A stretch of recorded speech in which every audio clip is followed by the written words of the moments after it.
안녕하세요. 문근사입니다. 오늘은 죽음의 순간에 우리의 뇌에서는 어떤 일이 일어나는지에 대해서 이야기해 보겠습니다. 2001년 의학 전문 학술지에 실린 연구를 보면 네덜란드의 여러 병원에서 심장이 정지한 후에 심폐소생술을 실시해서 다시 살아난 344명을 대상으로 조사를 실시했습니다.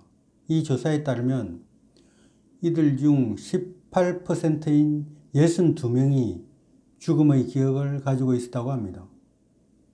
여기에는 자기가 죽었다는 인식 50%, 긍정적인 감정이 들었다는 사람 56%, 자신의 몸을 벗어나서 주위의 상황을 둘러보게 되는 체외 이탈을 경험한 사람이 24%, 밝은 빛과 마주친 사람 23%, 이미 세상을 떠난 가족이나 친지와 만난 사람이 32%, 자신의 일생을 되돌아본 사람이 13% 등입니다.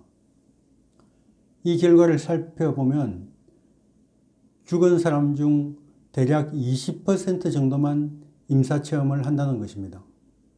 나머지 대부분인 80% 이상은 특별한 경험을 하지 않고 죽음의 관문을 통과합니다. 그러므로 내가 지금 죽는다면 이 죽는다는 사실을 모르고 죽을 가능성이 훨씬 더 높습니다. 예를 들어서 근처에서 테러로 폭탄이 터진다거나 아니면 전쟁터에서 전투를 하던 군인이 총에 맞아 죽는 경우에도 자신이 죽는다는 것을 모를 가능성이 높습니다. 폭탄이 터졌을 때, 폭탄이 터졌구나 라고 인지하는 순간은 그 폭탄이 터지는 소리를 듣고 아는 것입니다. 그런데 이 폭탄의 파편은 소리보다 훨씬 빨리 도착합니다. 총알 역시 마찬가지입니다. 그러므로 폭탄의 폭발음을 들었거나 총이 발사되는 소리를 들었다면 죽지 않았다는 반증입니다. 교통사고 등 각종 사고가 일어났을 때도 현장에서 사망한다면 이 사고로 내가 죽는다는 것을 알지 못할 가능성이 아주 높습니다. 살아서 병원에 도착해서 사망한다고 해도 자신이 죽는다는 사실은 모를 가능성이 매우 높습니다. 병에 걸려 죽는 경우도 마찬가지입니다. 죽음에 이르기 전에 흔히 혼수 상태를 경험하게 되는데 이 혼수 상태에 빠지게 되어도 대부분의 사람들에게는 임사체험이 일어나지 않기 때문에 자기가 죽는다는 것을 모릅니다. 이처럼 자신이 죽었다는 것을 알지 못하는 상황에서 맞이하는 죽음에서는 우리가 죽었다는 사실을 전혀 모른 채로 죽을 가능성이 매우 높습니다. 이와는 반대로 자신이 죽는다는 것을 아는 경우가 있습니다. 아주 높은 곳에서 떨어진다거나 아니면 사방에서 불이 타오르는 상황에 처하거나 물에 빠진다거나 해서 자기의 죽음을 예측할 수 있는 경우입니다. 등산 중에 아주 높은 산 꼭대기에서 추락하였다가 살아난 등반가의 사례가 있습니다. 이 사람은 바위에서 떨어져서 저 3m의 바위에 머리를 부딪혔는데도 기적적으로 살아났습니다. 그런데 추락하는 중에 자신을 보고 달려오는 동료들의 모습이 아주 천천히 돌아가는 활동사진처럼 슬로우 모션으로 보이면서 또 한편으로는 자신의 일생이 눈앞을 파노라마처럼 빠르게 흘러갔다고 합니다. 이 파노라마 기억은 순식간에 일어난 일이고 현상이지만 너무나 생생해서 도저히 잊을 수 없을 정도로 그의 머릿속에 각인이 되어 있다고 합니다. 그리고 막상 머리가 바위에 부딪히는 순간 굉장히 아프겠지 하는 두려움이 밀려왔는데 실제로는 하나도 아프지 않았다고 합니다. 우리가 본다거나 아픔을 느낀다거나 하는 것은 모두 뇌의 활동입니다. 이 1970년대에 뇌 추출물에서 아펜과 같은 속성을 지닌 단백질들이 발견되었습니다. 이 단백질은 엔도르핀이라 불리는 단백질입니다.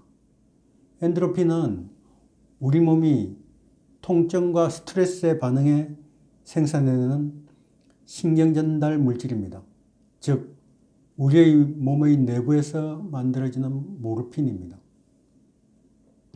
이 바위에서 떨어진 등산가의 뇌에서 일어난 반응을 살펴보면 추락 순간 충격과 아주 경악을 경험하게 됩니다. 이때 뇌에서는 대량의 아드레날린이 방출됩니다.